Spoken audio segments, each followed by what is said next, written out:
개봉 후 파죽지세의 흥행세를 보이며 천만 관객을 향해 질주 중인 영화 파묘. 이번 영화가 화제성을 이어가며 한국형 오컬트 영화에 대한 관심도 고조되고 있습니다. 우리나라에서는 한때 오컬트 영화, 드라마가 붐을 이뤘고 해외 영화제에서 수상할 정도의 작품성을 가진 영화도 있었습니다. 지난 1981년 선보인 영화 피막입니다. 피막과 파묘는 비슷한 점도 많고 서로 묘하게 연관성이 있는 작품입니다. 이번 시간에는 한국 오컬트 영화의 걸작으로 꼽히는 두 영화를 비교해보며 한국형 오컬트 영화의 특징을 살펴보겠습니다.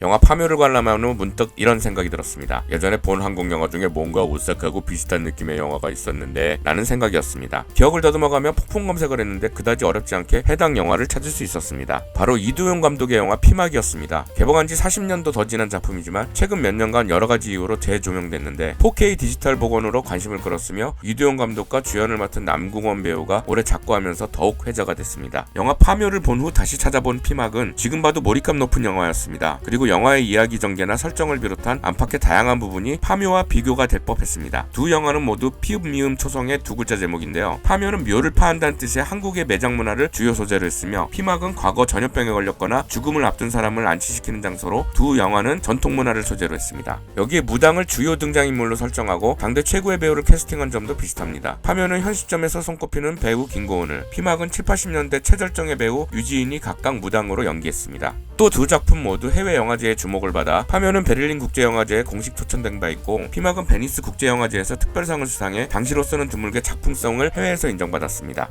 작품 내적인 면을 살펴보면 두 영화는 초반 스토리 설정도 비슷한 면이 있습니다. 알 수 없는 이유로 한 집안의 병마가 들고 이를 해결하기 위해 무당을 부른다는 점입니다. 피막은 황해도 명문 가문인 강진사댁 장손이 원인 모를 병으로 죽음에 처할 위기가 닥치자 집안 어른들이 전국의 용한 무당을 소집한 끝에 옥화가 낙점돼 병마를 쫓습니다. 파묘 역시 미국 LA에 사는 부자 집안이 기이한 병이 갓난아기에도 대물림되자 무당인 화린과 봉기를 부르며 영화가 시작됩니다. 두 영화 모두 자손에게 생긴 알 수 없는 병을 샤머니즘을 통해 해결을 모색한다는 설정인데 다만 무당을 부르는 방식이 피막의 경우 공개 입찰 방식, 파묘는 수의계약의 형식으로 진행한다는 점이 서로 다른 점이라 할 수 있겠습니다. 하지만 이후 이야기 전개는 각각 다른 편입니다. 파묘는 무당들이 풍수사 장의사와 함께 팀을 조직, 묘를 이장하는 과정에서 기이한 일이 연달아 발생하고 이들 팀이 해결해 나가는 과정에서 일제강점기 역사와 전통 풍습과가 연관된 전혀 예상치 못한 방향으로 이야기가 전개된다면 피막은 병마가 원혼에 의한 것임을 찾아내고 명문 가문에 숨겨진 비밀이 서서히 드러나며 사건의 전말을 밝히는 형식을 취하고 있습니다. 그리고 피막 역시 반전이 있는 결말을 통해 여성과 하층민에 가혹했던 양반 가문의 실체를 밝혀냅니다. 두 작품은 모두 샤머니즘을 소재로 한국의 전통 문화에 초점을 맞추고 있지만 전달하고자 하는 메시지는 확연히 갈립니다. 영화 파묘는 풍수지리, 음양오행 등 사라져가는 한국의 전통 풍습을 환기시킨다면 피막은 샤머니즘과 동시에 과학적 시각도 제시해 충분히 대체 가능하다는 입장을 전합니다. 이는 각각의 영화가 당시의 시대상을 반영했기 때문입니다. 80년대는 구스타파와 과학, 기술 발달을 사회 전반의 지향점으로 삼아 당시 아이들의 장래희망 1순위가 과학자였던 시절입니다. 반면 파묘가 인기를 끌고 있는 현 시점에는 매장 풍습을 비롯한 각종 전통 문화들과 공동체 의식은 사라져가고 사람 혹은 계층 간 갈등이 심화되는 양상이 있으며 영화의 주제의식도 이와 연관이 있는 듯합니다. 하지만 두 영화는 오컬트를 소재로 함에도 별로 무섭지 않다는 점도 비슷하고 관객들과의 기대와는 전혀 다른 방식의 결말을 전개한다는 것도 특징입니다. 이번 파묘의 흥행을 보면 많은 관객들이 잘 만든 오컬트 영화를 기다려왔었다는 생각도 듭니다. 미스테리한 존재에 대한 공포심과 주술과 테마 등을 중심으로 전개하는 이야기는 여전히 매력적이기 때문입니다.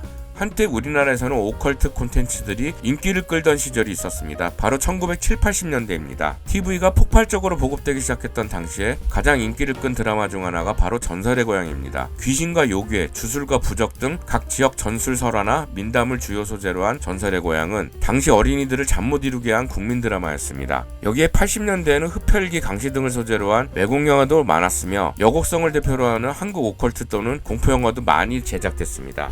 물론 이들 대부분은 조악한 만듦새와 비슷한 소재들이 쏟아져 나와 점점 명맥이 사라졌지만 샤머니즘과 각종 설화와 전설 등 다양한 오컬트 요소들이 많았던 한국적 정서를 반영한 특성이 있습니다.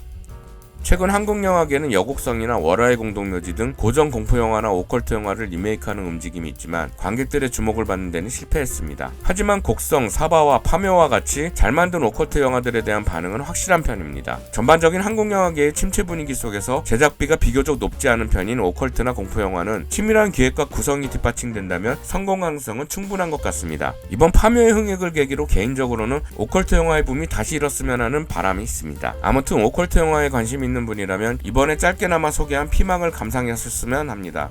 깨끗하게 복원된 음질과 화질로 유튜브 등에서 무료로 감상하실 수 있습니다. 이상 끝. 구독, 좋아요, 알람 설정 안 하실 분들 사람 살려주세요!